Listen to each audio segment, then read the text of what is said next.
국내 자폐 스펙트럼 치료의 권위자이신 아이들의 마음 신호를 읽어내는 소아청소년 정신과 김북년 교수님이십니다. 아유, 안녕하세요. 반갑습니다, 교수님. 반갑습니다. 네, 안녕하세요. 서울대학교 병원 소아청소년 정신과의 김북년이라고 합니다. 반갑습니다. 네.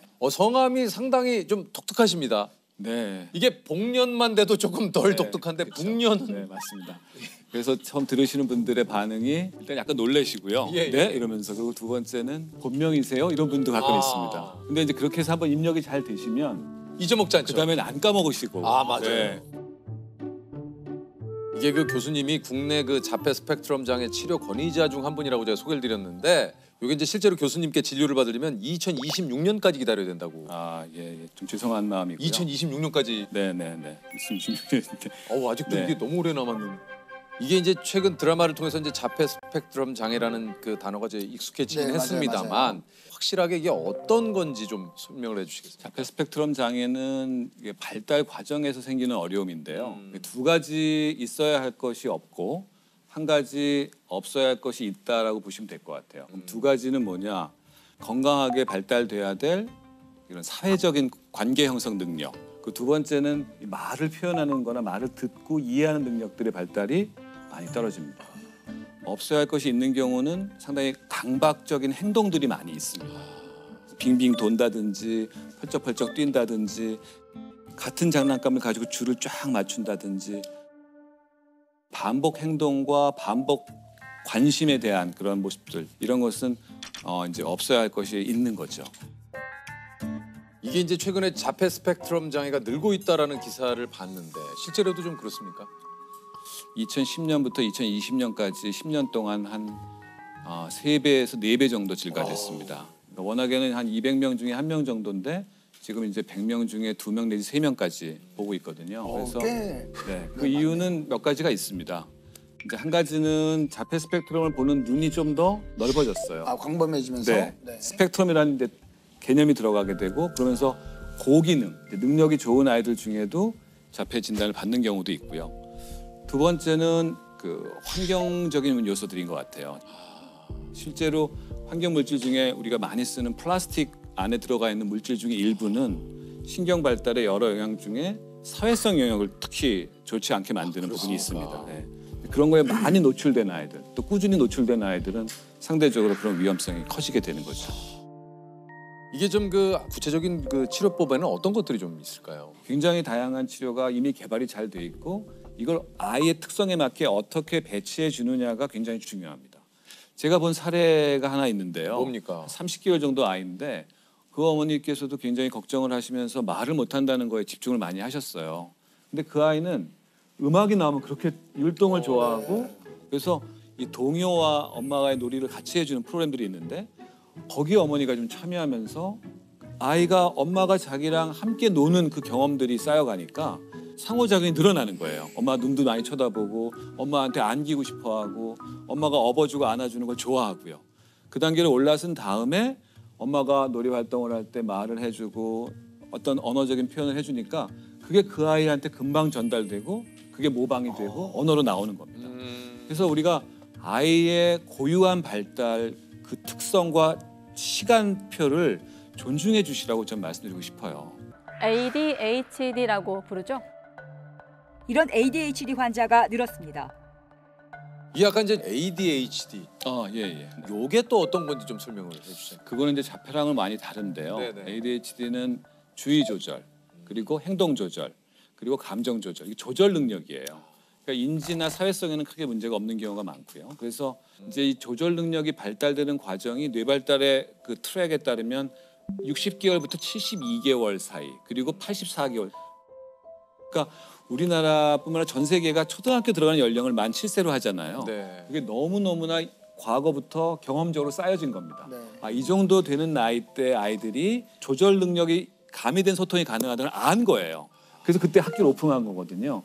그러니까 그 시기가 될 때까지도 근데 행동 조절이나 정서 조절에 어려움이 있으면 그때는 주의력 조절 발달에 어려움이 있는지를 한번 걱정하실 필요가 있습니다. 하지만 너무 일찍 어린이집에 다니는 아이를 ADHD가 아닐까요 하고 오시는 분들도 또 많으시거든요. 요즘 또 이제 네. 방송에서도 그렇고 이제 많이 이런 또 이야기가 하시니까요. 많이 또 소개가 되고 하다 보니까 네.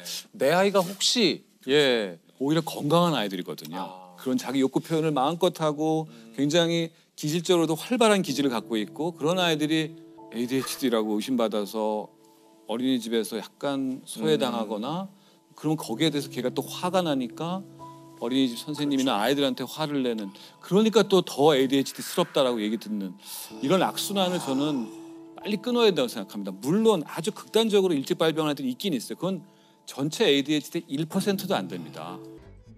ADHD는 완치의 개념이 있는 겁니까? ADHD는 제가 볼 때는 완치의 개념이 있다고도 할 수 있습니다. 아 있습니다. 아, 그래요? 왜냐하면 아. 저희가 유병률 연구를 하면 초등학교 때는 대개 5%, 10%, 100명 중에 5명 내지 10명 정도가 ADHD 진단에 맞는. 근데 성인기 20대 초기에 이제 추적 관찰을 해보면 50% 정도는 더 이상 ADHD 진단을 내릴 필요가 없을 정도로 좋아지세요.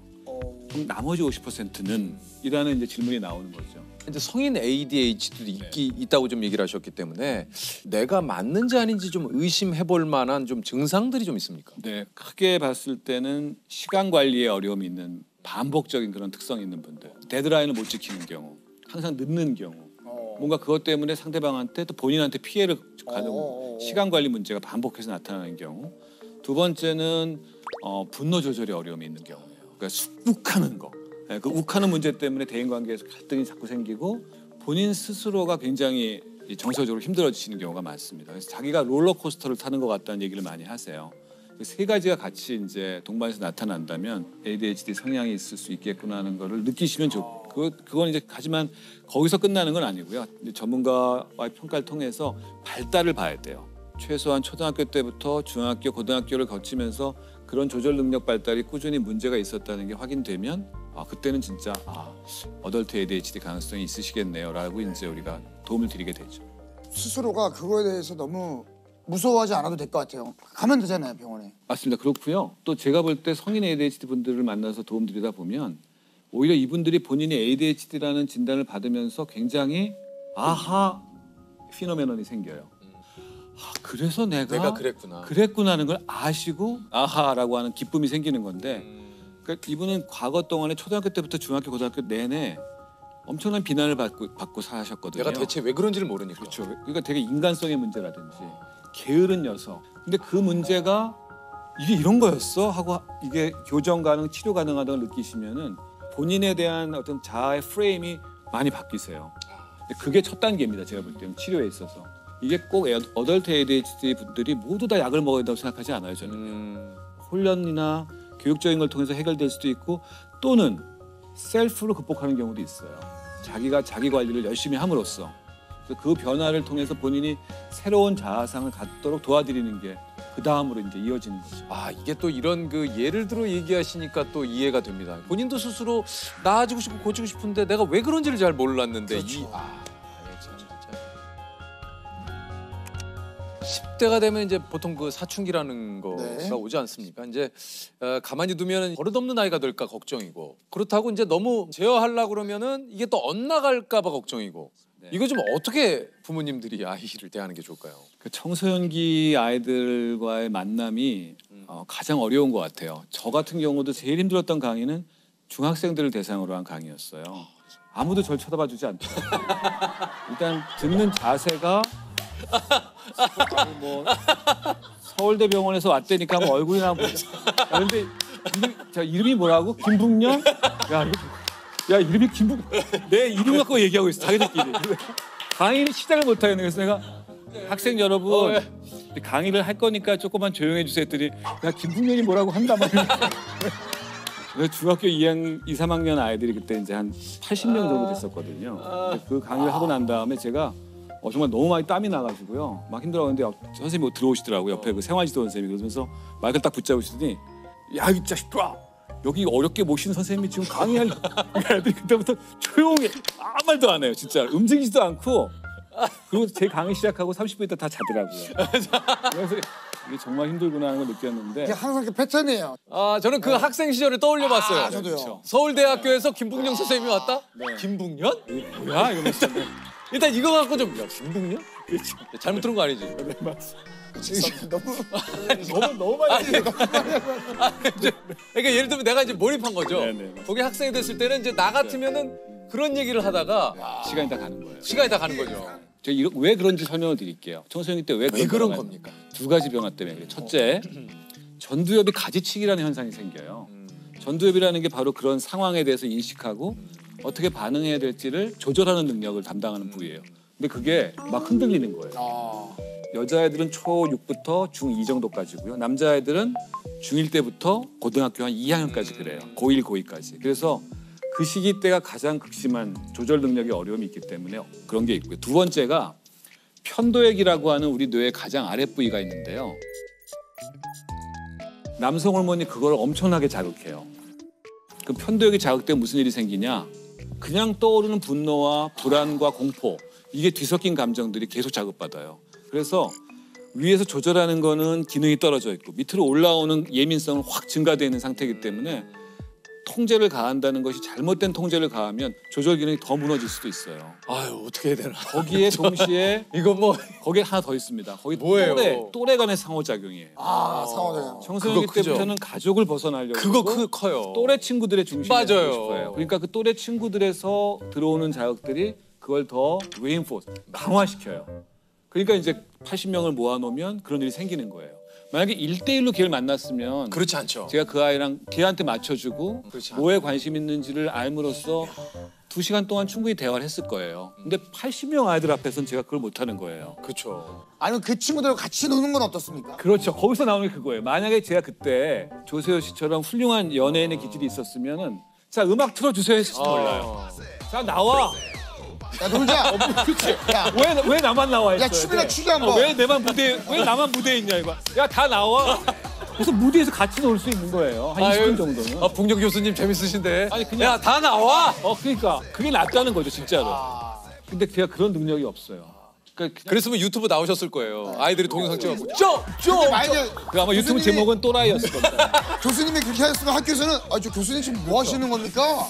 이 품위 유지 상실. 예. 아주 아마 이제 아니 근데 뭔가 그거. 어쨌든 교수님이 얘기하신 거에 진짜 제가 청소년기를 생각해 보니까 저도 그런 것 같아요. 친구들이 가장 나의 그 어떤 중심. 가족들하고 어느 순간 뭐 밥 먹으러 가자, 뭐 어디 가자도 좀 싫어. 그냥 난 집에 있을게. 맞아. 이상해. 난 그냥 집에 맞아, 있을게. 그렇게 아이들이 이중의 어떤 영향을 받고 있는 상태에서 우리 부모님들이 이해해 주실 거는 연민이에요.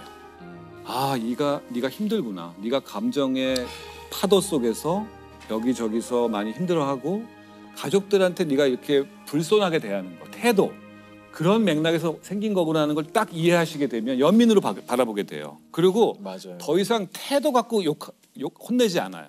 그 애들이 되게 자세가 이렇거든요. 보통 청소년기 그렇죠. 때는요. 예. 여기 올려놓은 거 되겠습니까? 아, 예, 야, 올려놓으세요. 이렇게 올려놔요 이렇게 올려놓고 그래서 이렇게 이빨을 쑤셔요 또 이빨을. 엄마 왜? 이거야 이 기본 자세가. 이런 자세와 태도를 못 견디시면 안 돼요. 그리고 예를 걔가 들어 문을 꽝 닫고 들어간다. 그런 일도 많죠. 예. 그럼 조금 이제 시간을 주셔야 돼요. 거기서 바로 문을 확 열어서 이게 어디다 대고 하는 태도야. 이런 거 굉장히 안 좋아요. 지금 나오시는데요? 약간 나왔죠. 그 옛날에 약간 했던 우리 중학교 아들한테. 근데 대부분 다 관계가 더 틀어지고 맞아요. 대화는 단절되고 그 아이는 더 고립됩니다. 이거 그러니까 어떻게 그럴 땐 됩니까? 오히려 부모가 부모 자신에게 여유를 주셔야 됩니다. 이게 사실 그 좋은 부모가 된다라는 진짜. 것과 참 게 굉장히 많이들 생각을 하지만 이게 참 어떤 게 좋은 부모인지. 네, 맞아요. 제가 그거를 한 문장으로 확 다가왔던 문장을 하나 소개해 드릴게요. 저한테요. 네. 경구처럼 외우고 다니는 거거든요. 뭡니까? 당신 자녀를 나와 아내에게 온 귀한 손님처럼 여겨라. 귀한 손님이 오면 어떨까요, 우리가? 반갑죠. 반갑고 극진히 대접하고 싶죠. 근데 뭘 중심으로? 그 사람이 좋아하는 거를. 내가 좋아하는 거 막 강요하지 않잖아요. 귀한 손님인데 우리 아이한테 그렇게. 두 번째, 손님이에요, 그 사람은. 내가 마음껏 이 사람을 막 좌지우지할 수 있는 사람이 절대 아닙니다. 소중히 여겨야 되고 그리고 그 사람을 개별자로 존중해 줘야 돼요. 세 번째, 이게 난 여기서 더 그런데 떠날 사람이에요. 내가 그 아이들을 계속 붙잡아 두는 게 아니에요. 언제 떠나느냐는 아이들마다 다르겠죠. 어떤 아이는 대학생이 돼서 떠난 경우도 있고요. 어떤 아이는 군대 갔다 와서 떠나는 경우도 있고요. 결혼하면서 떠날 경우도 있고요. 근데 진짜 떠나보내야 돼요, 그때요. 그래서 올 때 정말 귀하게 왔으니까 너무 감사한 일이니까 그 아이한테 정말 우리가 애정을 쏟고 좋아하는 거 잘해주고 그리고 그 사람을 그대로 존중해주고 그 사람이 가고 싶어 할 때 언제든지 갈 수 있게 해주는 겁니다. 그 사람이 가고 싶어 할 때.